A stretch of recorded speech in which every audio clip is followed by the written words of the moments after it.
गए हैं बीपीएससी अभ्यर्थियों के समर्थन में। सवाल पप्पू यादव का नहीं है, सवाल हर व्यक्ति को उस सिस्टम के खिलाफ लड़ना चाहिए जो हमारे बच्चों की भविष्य और हमारे निर्माण की ज़िंदगी को तबाह करता है। 90 के दशक के पहले से आज तक क्वेश्चन पेपर लीक आउट हो रहा है। क्या नेताओं की और सिस्टम की इच्छा शक्ति मर गई है? इतने कायर कमज़ोर हो गए हैं कि हमारे भीतर इतनी चेतना और हमारी नीयत साफ नहीं रही कि हम पेपर लीक आउट को रोक पाए। सिस्टम, कोचिंग, बीपीएससी माफिया, चारों की मिली भगत से सारी चीज़ें हो रही। बीपीएससी कोचिंग वाले को पूछ रहा है कि क्या करना है, बारे बार कंडक्ट आपको करना है। प्रैक्टिस वाले क्वेश्चन जो कोचिंग में है वो क्वेश्चन में है। आप जहाँ पर एग्ज़ाम लेंगे आप किसी प्राइवेट कोचिंग वाले को दे रहे हैं। बीपीएससी जो बिल्कुल जिस पर विजिलेंस है उसको चेयरमैन बना रहे हैं। 12,000 बच्चों को यदि आप री एग्ज़ाम कराइएगा तो 4 लाख बच्चे तो गए। यदि उसी पैटर्न पर हुआ तो सारे बच्चे और बच्चे का क्या होगा? जब क्वेश्चन आपने पहले लिया और आपने मान लिया है कि हुआ है और लेट से हम दिए हैं और नॉर्मलाइजेशन के मुद्दे पहले आपने कहा कि नहीं ऐसा है ही नहीं और आपने क्वेश्चन के पैटर्न को ही चेंज करते रहे। तो एक जगह आप करोगे और जगह आप 9 बजे से 3:30 बजे तक का सीसीटीवी फुटेज क्यों नहीं ला रहे? क्या है, क्या कारण? आप लाओ, सामने लाइए, बहस कीजिए मेरे बच्चों से, पूरे मीडिया के सामने बहस कीजिए। और एक ही तो डिमांड है कि एग्जाम को री कंडक्ट कर दो। तो क्या आपत्ति है भाई बच्चों की बात को मान लेने में? और प्रैक्टिस वाले क्वेश्चन को मत दो। तो ना आप सीसीटीवी फुटेज दे रहे हो, स्वीकार भी कर रहे हो। 12,000 बच्चों का कंडक्ट करोगे तो 4 लाख बर्बाद होगा। बच्चे पर लाठी चला रहे हो, 7 दिन से बैठा हुआ है। इच्छा शक्ति पहले ही मर गई, सारा पेपर ही आउट होता है। नालंदा उसके जनक बन गए। आप नीतीश कुमार जी को यात्रा से ज्यादा इस यात्रा का ख्याल करने की जरूरत है। और विपक्ष औपचारिकता ना निभाए, 100 MP लेकर के बैठ जाए, MLA लेकर के। वही हम जानना चाह रहे हैं कि सिर्फ पप्पू यादव ही क्यों, और विपक्ष क्या कर? और मुझे नहीं पता, बैठना चाहिए और जितने सरकार के MLA MP उसको घेरना चाहिए। हमारी कल दिलीप जायसवाल जी से बातचीत हुई।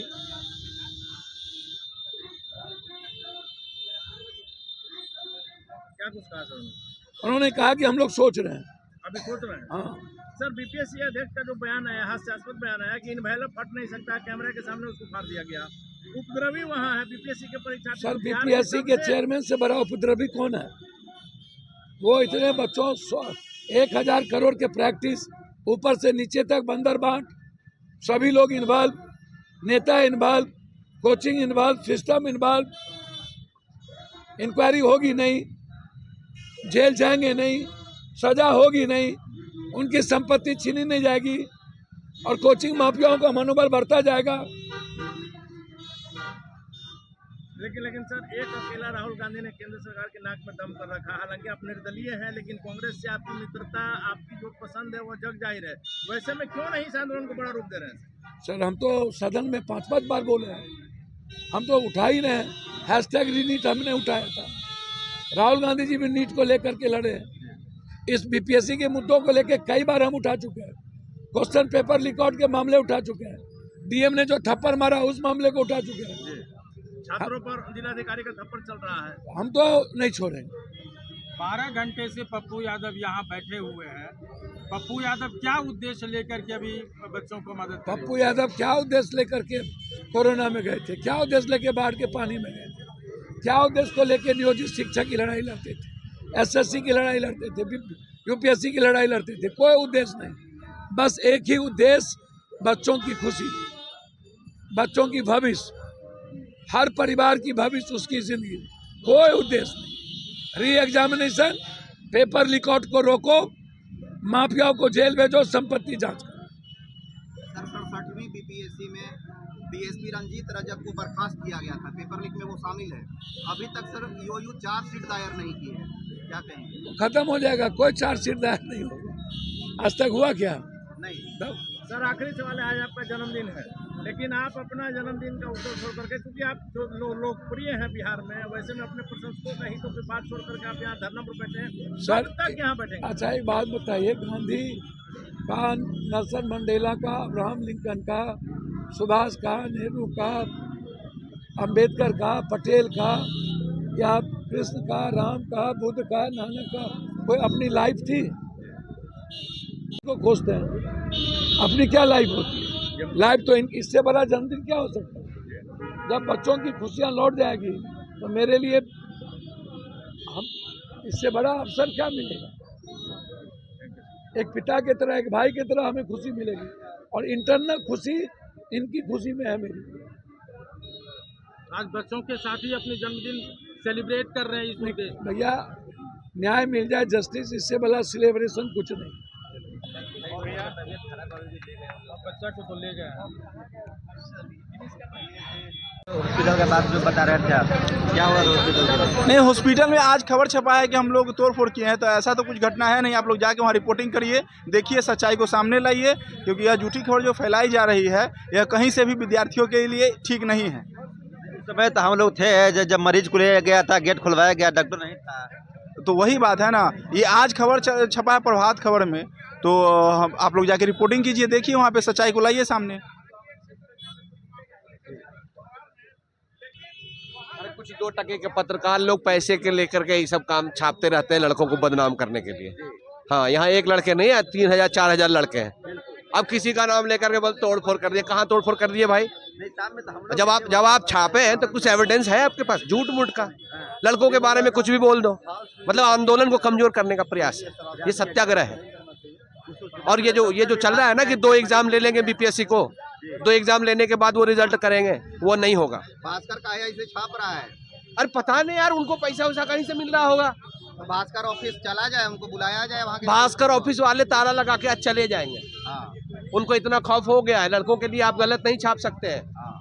तोड़, अरे यार यहाँ हम लोग सत्याग्रह कर रहे हैं, बीपीएससी को बोल रहे हैं कि भैया आप जो कर रहे हो वो गलत कर रहे हो, 2 एग्जाम क्यों ले रहे हो? एक एग्जाम लो, फ्रेश एग्जाम लो, मतलब उसमें करप्शन नहीं होना चाहिए, कदाचार नहीं होना चाहिए, ट्रांसपेरेंट लो। लड़कों में पूरा डाउट है इस एग्जाम को लेकर के। प्रशासन का बात छाप रहे हैं ना, वो तो बोलेंगे कि प्रशासन ने बोला था। नहीं, वो सब ऐसे खाली, प्रशासन भी अगर हम लोग को बदनाम करना चाह रहा है तो भाई ये गलत है। प्रशासन आप देख रहे हैं 7 दिन से 8 दिन से यहाँ लोग हैं, किसी तरीके का कोई इस तरह का हरकत कोई नहीं किया है। प्रशासन ने तो ये भी बोला कि छात्र नहीं है, कोई और है। नहीं, यहाँ सब छात्र हैं। आप हमारा आप बोलिए ना, सब एडमिट कार्ड लेके आए। हमारा एडमिट कार्ड हमारे बैग में, हम आपको सब लाइव दिखा देंगे। एक केवल 17वीं का नहीं, 69वीं का, प्री का है, मेंस का है, 68वीं का है, प्री का है, मेंस का है, 67वीं का है, प्री का है, मेंस का, सब मेरे बैग में, और सबका मेंस का कॉपी भी हमारे पास है, वो हम दिखा सकते हैं। इसे यहाँ पे सब परीक्षार्थी ही हैं, और सबको इस बात से दिक्कत है कि आप 2 एग्जाम लीजिएगा भैया, 12,000 15,000 लड़कों को अलग से। शुरू में तो आप बोले थे कि कुछ हुआ ही नहीं है, जब कुछ हुआ ही नहीं तो आपने कैंसिल कैसे किया? अब कैंसिल किया तो सारा करिए, फिर से सबको बढ़िया से विश्वास में लेकर के बढ़िया से एग्जाम करवाइए। और क्या, लड़कों को बस इतना ही चाहिए कि सबको विश्वास में लेकर के कदाचार मुक्त परीक्षा लीजिए, हम लोगों को कोई समस्या नहीं।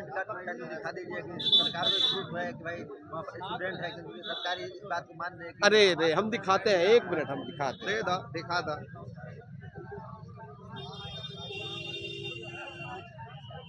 देखिए, परीक्षार्थी जो है, ये जो परीक्षार्थी जो सरकार कर रही है, ये प्रशासन के द्वारा कहा जा रहा है कि छात्र नहीं, छात्र है। ये तो देखिए एडमिट कार्ड दिखा रहे हैं। एडमिट कार्ड है, कार्ड लेकर 68 का है मेरा, पहले का भी दिखा रहे हैं, पहले का भी दिखा रहे हैं, अभी का तो दिखा ही रहे हैं। आरोप लगाया जा रहा था कि कुछ उपद्रवियों के द्वारा तोड़फोड़ किया गया था। ये सब चीज देखिए, खुद ये दिखा रहे हैं। देखिए मेरा ये मेंस का है जी, 68 का, थोड़ा सा फेड हो। तो इससे ये पता चल रहा है कि ये परीक्षार्थी ही हैं पूरी तरीके से। चलिए सब लोग, चलिए देखिए अभी सब लोग चलिए, हम लोग चलेंगे साथ में अस्पताल की तरफ। 66 प्री का है जी। वहाँ पे दिखाया, सारे ये देखिए एडमिट मेरा कार्ड लेके आए 69th का है। बहुत बढ़िया। चलिए हम आपको मेंस का भी दिखा देखिए हम लोग 15 भी हमारे पास प्रोजेक्ट मैनेजर का इंटरव्यू का भी सिविल कोड लेटर का है। इंटरव्यू भी दिखा दें। सिविल कोड वाला। ये देखिए क्या लिखा हुआ है 67 मेंस का अरे चलिए हो हमारे साथ चलने के लिए वो खड़े हैं 15 भी है, इससे क्या पता चलता है? बहुत आगे चलिए एडमिट कार्ड लेके सर बता रहे हैं जी, जी, जी। एग्जाम में थे जी, जी। उसका कुछ बात नहीं था जी, नहीं। ये सर हम लोगों को जो कुछ न्यूज़ चैनल वाले जो हैं वो इस धरना को कमज़ोर करना चाहते हैं। उनका व्यू चल रहा है, दूसरा कुछ चला रहे हैं। आप लोग हॉस्पिटल में जाके पता कर लीजिए, जो लोग बोले हैं 12 को नामजात और 1000 अज्ञात लोगों ने तोड़फोड़ किया, वहाँ पता कर सकते हैं। जांच का विषय है, उनको जांच वहाँ जाके पूछ सकते हैं आप सर। और झूठ मूठ के नॉन सीरियस उपद्रवी यह सब ऐसे बैठे हुए हैं। हम लोग तो प्रूफ दिखा रहे हैं, देखिए हम लोग पास एडमिट कार्ड है। एक नहीं है 10-10 गुरु बैठे हुए हैं। हमारे कुछ टीचर तो आमरण अनशन पे ही है, आप उनको असामाजिक कहिएगा। जो 10 साल से किसी बच्चों को कोचिंग दे रहे हैं, पढ़ा रहे हैं कि भैया ऐसे कर लो ऐसे कर लो, उनको आप असामाजिक बोल करके आंदोलन को कमजोर नहीं कर सकते। आपको फेयर एग्जाम लेना होगा, एक एग्जाम लेना होगा। और हम ये बाकी बच्चों से कहना चाह रहे हैं कि अगर बीपीएससी जो दिए हैं नहीं दिए हैं, उनको लग रहा है कि उनको बीपीएससी एग्जाम के अलावा मतलब उनसे मतलब नहीं है, भैया अगर बीपीएससी में हो रहा है इस तरह का खेला ना, तो आपके सब एग्जाम में होगा, दरोगा में होगा, टीचर में होगा, और फिर आप देखते रहिएगा। हम सारे लड़कों से आह्वान करते हैं कि सरकार पर दबाव बनाए, सब सत्याग्रह में शामिल हो और फिर से कदाचार मुक्त परीक्षा आयोजित किया जाए, सबका एक साथ। एक तरफ वन नेशन वन इलेक्शन की बात करते हैं, एक तरफ समान संहिता की बात करते हैं, फिर दूसरा दो एग्जाम क्यों, नॉर्मलाइजेशन क्यों? इसलिए वन नेशन वन इलेक्शन और वन एग्जाम। इस अरे पर हम यार ये लोग जब किसान को 6000 रुपये सालाना दे रहे हैं, महिलाओं को बोल रहे हैं हम खाते में पैसा दे देंगे, तो एगो परीक्षा नहीं करा सकते हैं? क्या लालच है यार? एगो फेयर एग्जाम सबसे बड़ी बात है कि फेयर एग्जाम होना चाहिए, नॉर्मलाइजेशन नहीं होना चाहिए। नॉर्मलाइजेशन होगा तो बच्चे जो 3 लाख से ज्यादा हैं बच्चे सफर करेंगे, तो उनको ज्यादा नुकसान है। जो 12,000 देंगे वो आगे बढ़ जाएंगे ना। मान लीजिए 12,000 में से 12,000 में से 8,000 का अगर सिलेक्शन हो जाता है प्री में, तो 3 लाख वाले तो सफर करेंगे ही करेंगे। नॉर्मलाइजेशन इनडायरेक्टली लग ही रहा है। हाँ आइए देखिए ये हाँ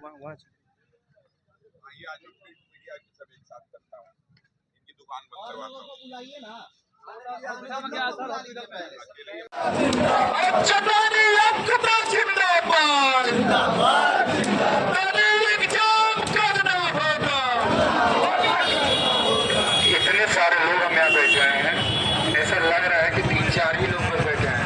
यह सब खत्म हो गए क्या हम लोग? अरे खत्म हो गए क्या हम लोग? अब एक बात मैं अपने दिल की बताने जा रहा हूँ। बच्चों की ज़िंदगी बचाना पहले प्राथमिकता है और सरकार को बच्चों की ज़िंदगी बचाना चाहिए। किसी भी कीमत पर प्रशासन से आग्रह है कि बच्चों पर लाठी डंडा ना चलाए।